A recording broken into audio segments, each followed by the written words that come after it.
Check this out. When gun owners apply for concealed carry permits in Mecklenburg County, the sheriff's office background checks often turn up some sensitive information. And we found that out through a WCNC Charlotte investigation. Now, in response to that, a lawmaker is stepping in. He he filed legislation rather to limit what he considers invasive background information.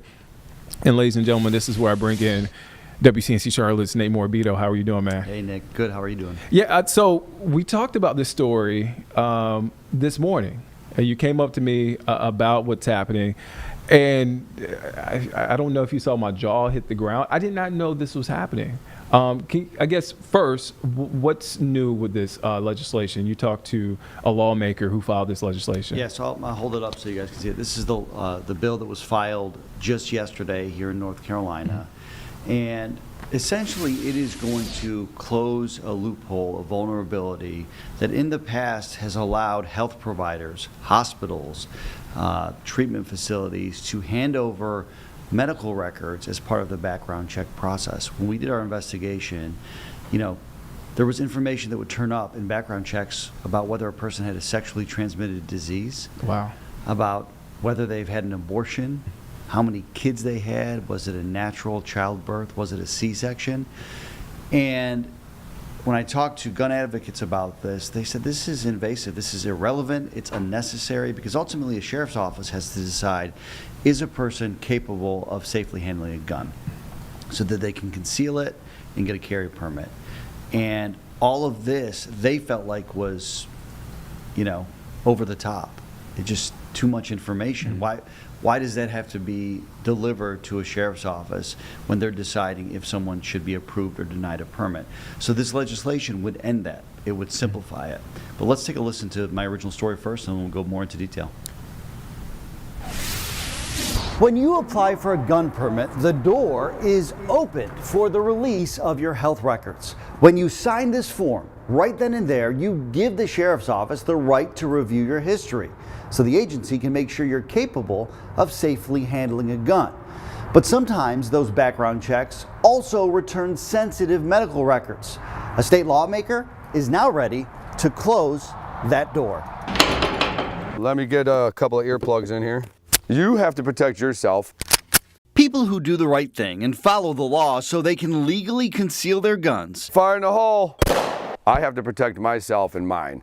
That's the American way. Have opened themselves up to what some call a violation of their privacy. It's entirely too much. It's invasive. Attorney Ron Shook settled a lawsuit with the Mecklenburg County Sheriff's Office in 2024 after the agency failed to issue concealed carry permits in a timely manner. During depositions for that case, an MCSO employee detailed a wide range of records they've received from health providers during background checks, like how many children someone has, whether a woman's had a C-section, and more. Has a person had an abortion? Do they have any sexually transmitted diseases? The employee admitted providers sometimes hand over records the sheriff's office didn't even request. Their words have continued to worry Shook. Really invasive personal information that the sheriff doesn't need in order to make a decision about whether or not they should be able to carry a firearm. Thank you for bringing this to my attention. I'm going to do what we can to resolve the issue. Representative Keith Kidwell is a gun advocate. That's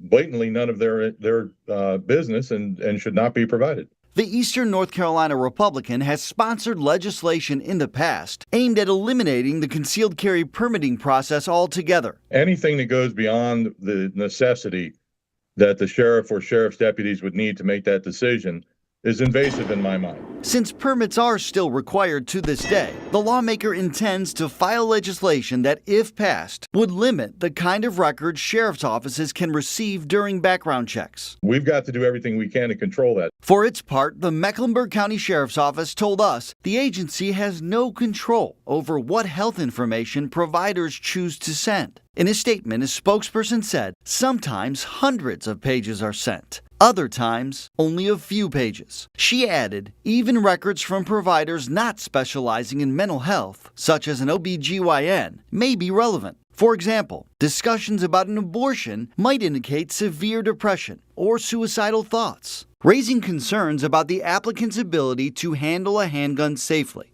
Another 2024 deposition involving a different MCSO employee backs that up, noting the agency has received pregnancy-related records when there's a link to depression.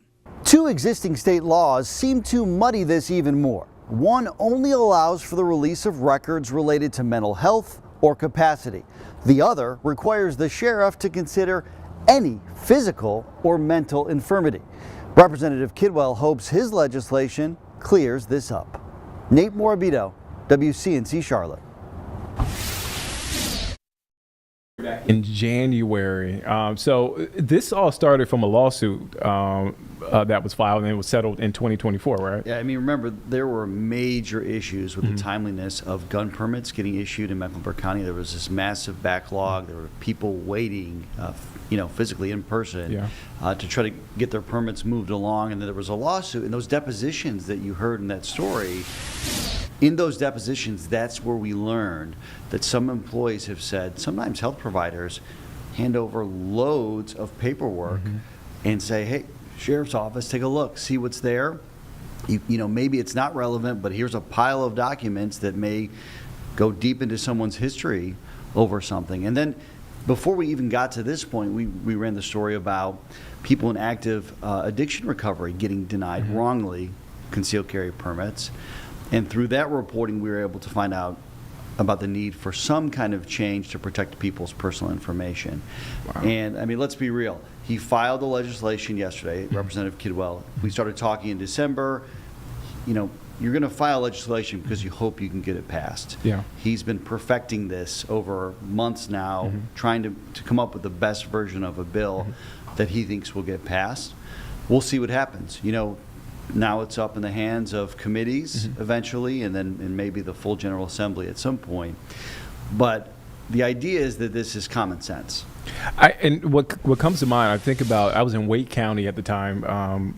We saw a lot of these long lines outside of sheriff's offices for folks trying to get their gun permits. And I'm thinking that's so much sensitive information that's out there for folks.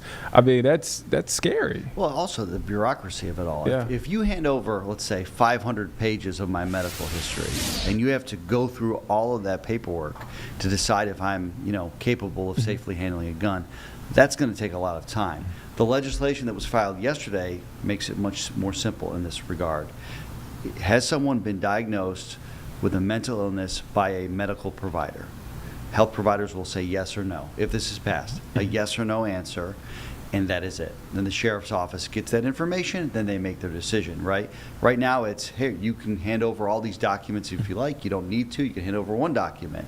But then the sheriff's office employees, we have to trust, will act in good faith every time and will protect that information as it exists right now.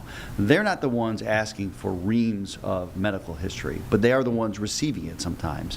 And just think about that. We're now trusting a few people to keep potentially our personal secrets safe.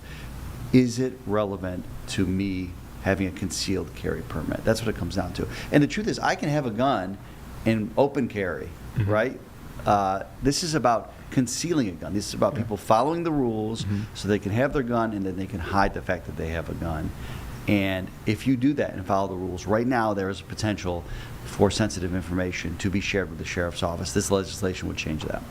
I know this is a developing story, but are there any concerns about Representative Kidwell's bill being filed? Again, with the bill, as you know, it could either be passed or it could either just be pushed to the side. I mean, let's see what happens here. There's a lot of lobbying groups out there. Who knows what people's stance on this is going to be. It'd be very easy to make this political, but I think the goal is to try to make this a bipartisan issue. This is, again, the idea, common sense. But you even heard from the sheriff's office, look, if somebody had postpartum depression, for example, after they had a child, that could be relevant into them making a decision about whether or not somebody should be approved for a gun permit.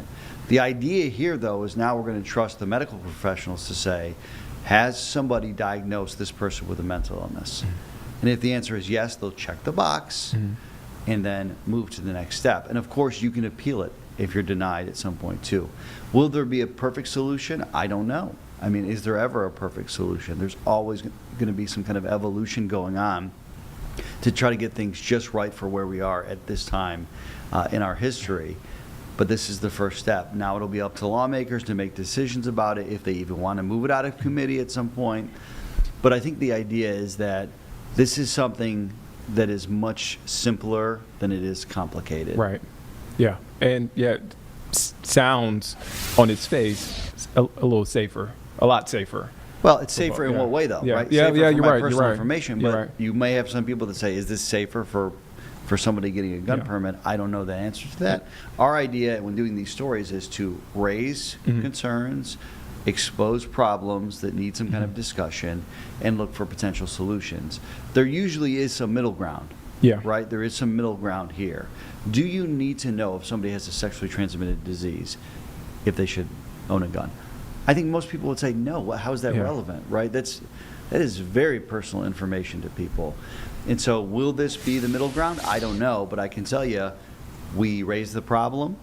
A lawmaker said he was going to do something about it, and then he filed the legislation, said he was going to do it. And this is in direct response to our investigation.